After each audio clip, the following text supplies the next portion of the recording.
कहते हैं जब प्रोफेशनल लाइफ रंग लाती है तो पर्सनल लाइफ थोड़ी फीकी पड़ जाती है। गलत, बस बैलेंस जरूरी है। जैसे एक्स्ट्रा लाल और एक्स्ट्रा तेज एक ही चिली पाउडर में हो सकते हैं। नेचुरल रेड और तीखेपन का परफेक्ट बैलेंस है सुरुचि तेजा लाल चिली पाउडर। खाने में हो रुचि तो घर लाइए सुरुचि। नमस्कार, वीकेबी टॉप 10 में आपका स्वागत है। तो आइए देखते हैं देश और दुनिया की टॉप 10 खबरें। अमेरिका के 400 से ज्यादा कॉलेज और यूनिवर्सिटीज ने छात्रों के टीकाकरण को लेकर नियम जारी किए हैं। इसके तहत WHO द्वारा अप्रूव वैक्सीन का डोज लेना अनिवार्य किया गया है। इस नियम के कारण भारत और रूस के छात्रों के लिए नई समस्या पैदा हो गई है, क्योंकि भारत में विकसित किए गए कोवैक्सीन और रूस द्वारा विकसित किए गए स्पुतनिक वी को WHO ने अप्रूव नहीं किया है। चिंता यह है कि क्या दोबारा टीकाकरण कराना सही होगा। दिल्ली मेट्रो की सेवा सोमवार को करीब 3 हफ्ते के बाद बहाल की गई। अधिकारियों ने बताया कि मेट्रो में क्षमता से 50% यात्री ही बैठ सकेंगे। खड़े रहकर यात्रा करने की अनुमति नहीं होगी। मेट्रो की विभिन्न लाइनों पर केवल आधी ट्रेनों का ही संचालन किया जाएगा। यात्रियों को हर 5 से 15 मिनट के अंतराल पर मेट्रो मिलेगी। मुंबई में भी बस सेवा और लोकल ट्रेन सर्विस को शर्तों के साथ शुरू किया गया है। आयकर विभाग का नया ई-फाइलिंग पोर्टल आज लॉन्च होते ही कुछ मिनटों के भीतर क्रैश हो गया। विभाग ने इसे 1 जून से 6 जून तक बंद किया था और आज इसे कई नए फीचर्स के साथ लॉन्च किया गया। विभाग का दावा है कि इसमें कई और आधुनिक सुविधाएं जोड़ी गई हैं। यह अधिक यूजर फ्रेंडली होगी तथा इससे ITR फाइल करने में आसानी होगी। रिफंड भी जल्दी मिलेगा। पुरानी वेबसाइट 1 जून से बंद हो चुकी है। भारत सरकार को विश्वास है कि पंजाब नेशनल बैंक घोटाले के आरोपी मेहुल चोकसी को जल्द ही भारत को सौंप दिया जाएगा। सरकारी सूत्रों का कहना है कि हम जुलाई 2020 से अब तक के निर्वासन के आंकड़ों का इंतजार कर रहे हैं। विदेश मंत्रालय ने 3 जून को कहा था कि भारत अपने इस संकल्प पर कायम है कि भगोड़ों को देश वापस लाया जाएगा। चौकसी अभी डोमिनिका में हिरासत में है, जहां कुछ कानूनी प्रक्रियाएं चल रही हैं। पाकिस्तान में सर सैयद एक्सप्रेस की मिल्लत एक्सप्रेस से टक्कर हो गई। हादसा रेती और दहर की स्टेशन के बीच हुआ। करीब 30 लोगों की मौत हो गई। 50 अन्य मुसाफिर जख्मी बताए जा रहे हैं। इनमें से कुछ की हालत गंभीर बनी हुई है।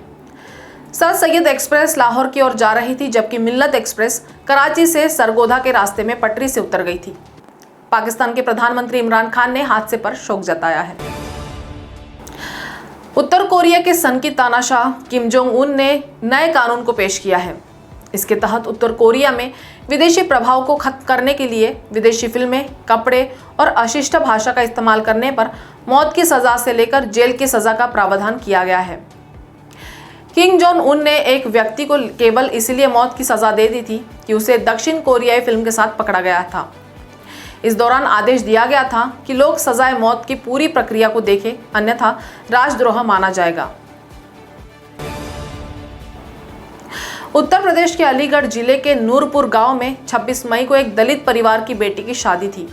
बारात मस्जिद के पास पहुंची तो गाना बंद करने को कहा गया। अंदर नमाज पढ़ी जा रही थी। घटना के बाद गांव के दलित समुदाय के लोगों ने अपने घरों के बाहर "यह घर बिकाऊ है" लिख दिया और गांव से पलायन करने लगे। अब विश्व हिंदू परिषद की नेत्री साध्वी प्राची ने गांव की मस्जिद में हवन करने का ऐलान किया है। इसे लेकर भारी तनाव है। भारत मौसम विज्ञान विभाग ने पूरे पूर्वोत्तर क्षेत्र और पूर्वी भारत के कई राज्यों में 10 जून तक भारी बारिश की भविष्यवाणी की है। मौसम विभाग ने कहा कि मानसून देश के कई हिस्सों को कवर करते हुए मध्य अरब सागर में भी आगे बढ़ गया है, जिसमें महाराष्ट्र, तेलंगाना, तमिलनाडु और आंध्र प्रदेश के अधिक हिस्से शामिल हैं। अगले 3 दिनों के दौरान नागालैंड, मणिपुर, मिजोरम, त्रिपुरा, असम, मेघालय, सिक्किम, उप हिमालयी पश्चिम बंगाल, आंध्र प्रदेश, ओडिशा में भारी बारिश हो सकती है। देश में 61 दिनों के बाद सोमवार को कोरोना वायरस के सबसे कम मामले सामने आए हैं। स्वास्थ्य मंत्रालय की ओर से जारी ताज़ा आंकड़ों के मुताबिक बीते 24 घंटे में कोविड-19 के 1,636 नए मामले सामने आए। इससे संक्रमितों की संख्या बढ़कर 2,89,09,975 हो गई है। उपचाराधीन मरीजों की संख्या कम होकर 14,01,609 रह गई है। 2427 मरीजों ने इस खतरनाक वायरस के आगे दम तोड़ा है। पिछले 45 दिन में संक्रमण से मौत के ये सबसे कम मामले हैं। मोबाइल ऐप लोन मामले में नया मोड़ आया है। पहले हैदराबाद की साइबर क्राइम विंग पुलिस ने मुकदमा दर्ज किया।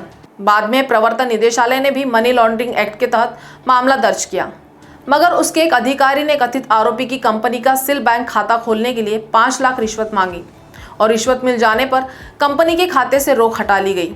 अब सीबीआई ने जांच शुरू भी की है। प्रवर्तन निदेशालय के कुछ बड़े अधिकारी भी शक के घेरे में हैं। तो टॉप 10 के खबरों के साथ अभी इतना ही। आपसे फिर मुलाकात होगी, तब तक बने रहिए वीकेबी न्यूज के साथ। नमस्कार।